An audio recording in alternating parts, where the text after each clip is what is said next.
A study done with adults in Saudi Arabia looked into how daily coffee consumption can influence iron levels in the body. They found that people who drank a lot of coffee had lower iron levels in their blood compared to those who drank it only occasionally.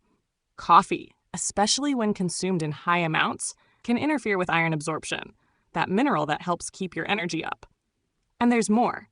Caffeine can also mess with calcium absorption, which is essential for bones. So instead of giving you that boost you expect, too much coffee might be taking more from your health than it gives back. All right, who here only starts functioning after their third cup of coffee?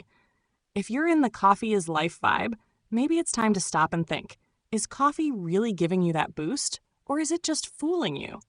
Because look, when coffee starts being the fuel for everything, it might be more of a villain than a hero. So is your body really enjoying this daily coffee bath? We know it, right? Coffee is practically the gasoline for many people.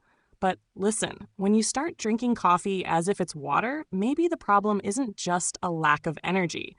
Often this thirst for coffee hides things like sleepless nights, a busy day-to-day, or even that diet, which, let's be honest, isn't all that great. Coffee steps in, gives you a quick fix, and you think everything's fine, but in reality, it might be keeping you in a never-ending cycle of fatigue.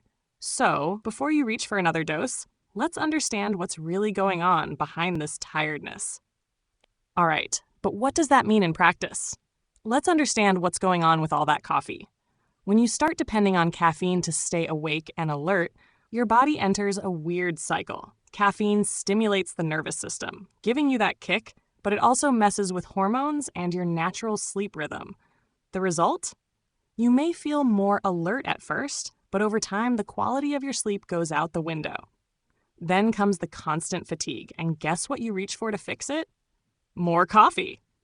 Plus, with coffee messing with iron and calcium levels, your body becomes less equipped to face daily life, slowly draining your energy over time.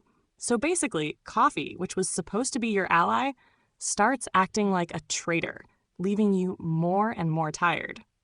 Picture this.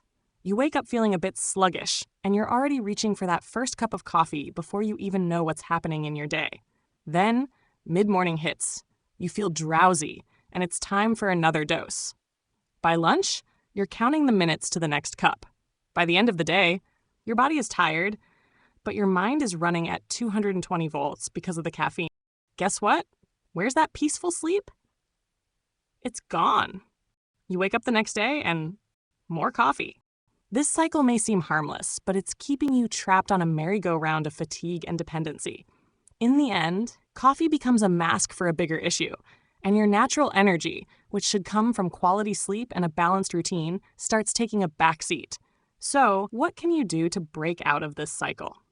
First, hold up. I'm not saying you need to cut coffee out of your life. The idea here is to balance it. Instead of using coffee to cover up, why not start adjusting some habits? A good start is improving the quality of your sleep, prioritizing a consistent rest routine, which is the opposite of lying in bed and scrolling through your phone. Let's think of rest as something that really recharges your energy, not just passing the time. For instance, try creating a nighttime routine that prepares you for sleep.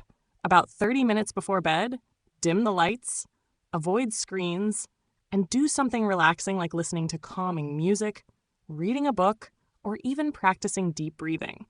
Another point is regularity. Try to go to sleep and wake up around the same time every day. This helps establish a rhythm for your body, and over time, you'll notice you wake up more energized without needing that extra cup of coffee first thing. Another thing, pay attention to when you're drinking coffee. Avoiding caffeine in the late afternoon can make a huge difference in the quality of your sleep at night. Remember, coffee is a tool, not a crutch. Small adjustments can help make coffee a real ally, not a saboteur. So, the goal isn't to make you give up coffee, but to use it more mindfully and at the right time. After all, coffee is too good to be a villain in our routine, right? If we know how to balance it, it can keep being that loyal companion without stealing our sleep or our health.